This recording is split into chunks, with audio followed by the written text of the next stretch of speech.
So guys ఇప్పుడు అందరి మదిలో ఒక మాట అన్నమాట. సో కరోనా టైంలో 4 years ఎక్స్పీరియన్స్ జాబ్ లో జాయిన్ అయిన తర్వాత ఇప్పుడు 1 year అయిపోతా ఉంది. ఇప్పుడు నేనేం చేయాలి?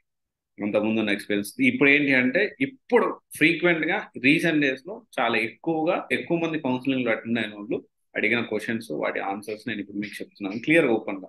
ఫస్ట్ ఏంటి అంటే ఎక్స్పీరియన్స్ పెట్టారు, పిఎఫ్ లేదు అండ్ Form 16 లేదు.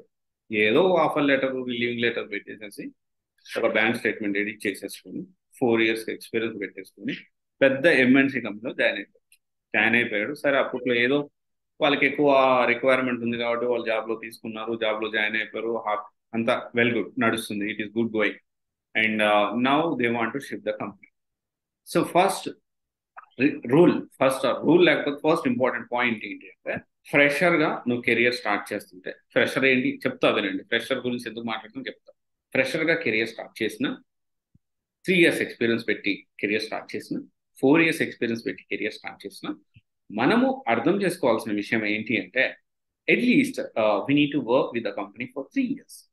ఒక కంపెనీలో జాయిన్ అయితే కంపల్సరీ 3 years వర్క్ చేయాలి. First important point. చాలా మంది ఏంటి అంటే ఎక్స్పీరియన్స్ పెట్టాను, జాబ్ అయిపోయింది, వీళ్ళేదో పెద్ద అంటే ఐఎమ్ నాట్ క్రిటిసైజింగ్, వీళ్ళేదో పెద్ద స్టార్టింగ్ నుంచి తెగ కష్టపడి స్టెప్ బై స్టెప్ వచ్చిన వాళ్ళలాగా ఎక్స్పీరియన్స్ పెట్టి 10 లక్షలు 12 లక్షలు ప్యాకేజ్ రాగానే ప్యాకేజ్ సరిపోవట్లేదు sir.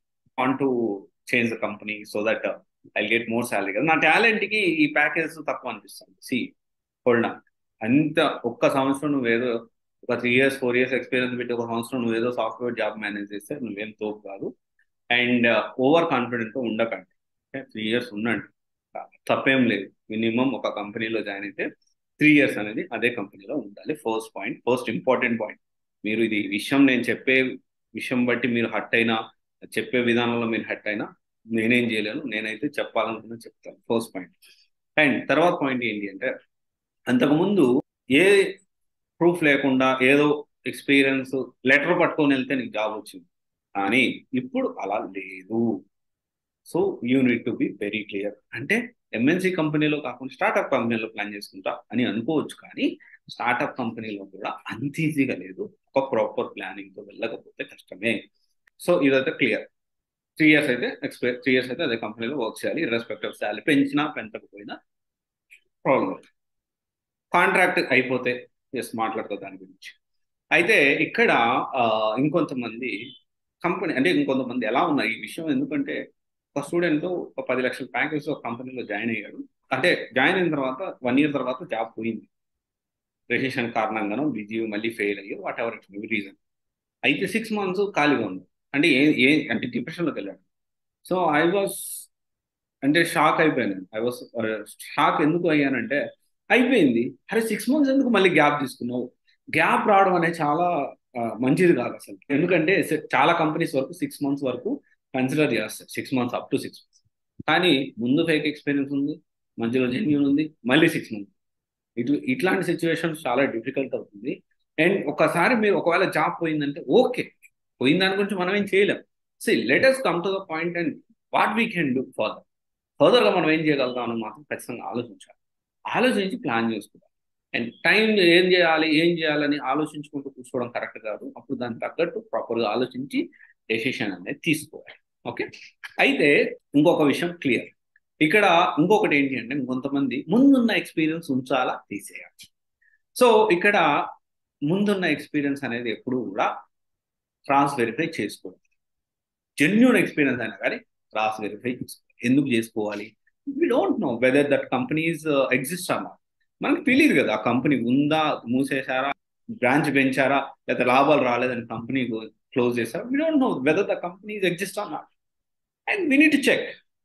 So if it is exist, okay, well and good, no problem. If it is not, if it is closed, or if it is not exist, or if it is black లో పడిపోయింది company, రకరకాల అందరికీ పులిహార పొట్లాలు పంచినట్టు, pamphlets పంచినట్టు experience letters పంచారు వాళ్ళు. So that's like some companies black list లో పడతాయి కొన్ని కంపెనీస్. అన్నీ కూడా మనం క్రాస్ వెరిఫై చేసుకొని దాని అకార్డింగ్లీ మనం యాక్షన్ తీసుకొని ముందుకెళ్ళాలి. సో బ్లైండ్ గా నాకు ఆ కంపెనీ ఎక్స్పీరియన్స్ పెట్టాను, ఈ కంపెనీలో 10 లక్షల ప్యాకేజ్ వచ్చింది, ఇంకేంటి నాకు ఇప్పుడు 15 లక్షల ప్యాకేజ్ కి ఐ విల్ మూవ్ ఆన్ అని చెప్పి బ్లైండ్గా వెళ్ళకండి.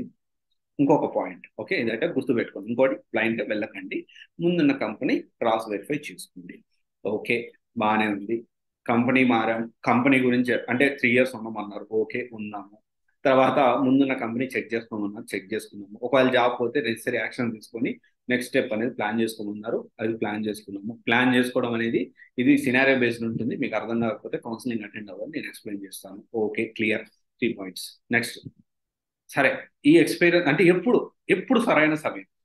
సరే, మారాలనుకుంటున్నాం, 3 సంవత్సరాలు మారాలనుకుంటున్నాం, 3 సంవత్సరాల దాకా నేను ఎందుకు ఆగాలి, 3 సంవత్సరాలే తర్వాతే మారాలని ఎందుకు అనుకుంటే, first point, minimum 3 years genuine experience వస్తుంది కాబట్టి 3 సంవత్సరాలు ఉండము. ఎప్పుడు సరైన సమయం అంటే, సి, ఒక కంపెనీ ఇంకో కంపెనీ మారాలి అనుకుంటే ఫస్ట్ చేయాల్సిన ఇంపార్టెంట్ పాయింట్, మీరు ఆ కంపెనీలో జాయిన్ అయ్యేటప్పటికి ఉన్న స్కిల్స్కి ఇప్పుడు మళ్ళీ కంపెనీ మారాలనుకున్న స్కిల్స్కి definitely at least 20 to 30% extra skills అనేవి నేర్చుకో. మీరు ప్యాకేజ్ ఎక్కువ ఎక్స్పెక్ట్ చేస్తున్నారు కదా, ఎక్స్పీరియన్స్ ఓకే, ఎక్స్పీరియన్స్ కౌంట్ అవుతుంది, బట్ దాంతోపాటు కొంత స్కిల్స్ నేర్చుకుంటే కూడా అది అప్పుడు సరైన సమయం. 100% మీరు. అండ్ ఇంకొకటి ఏంటి అంటే సస్టైన్ అవ్వాలి. మీరు 3 years వర్క్ చేశారంటే దట్, అంటే అది కొంతవరకు మీరు సర్వే అవ్వగలిగారు, మీరు ఉండగలిగారు. సో ఇది కాన్ఫిడెన్స్ కూడా మీకు రావాలి. అండ్ ఇది కూడా మీరు గుర్తుపెట్టుకోండి. అండ్ ఈ కొన్ని పాయింట్స్ నేను చెప్పాను. ఇప్పుడు మీ ఇంకా డీటెయిల్గా ఇంకా ఏమైనా డౌట్స్ ఉంటే డెఫినెట్లీ మీరు కమెంట్ చేయండి.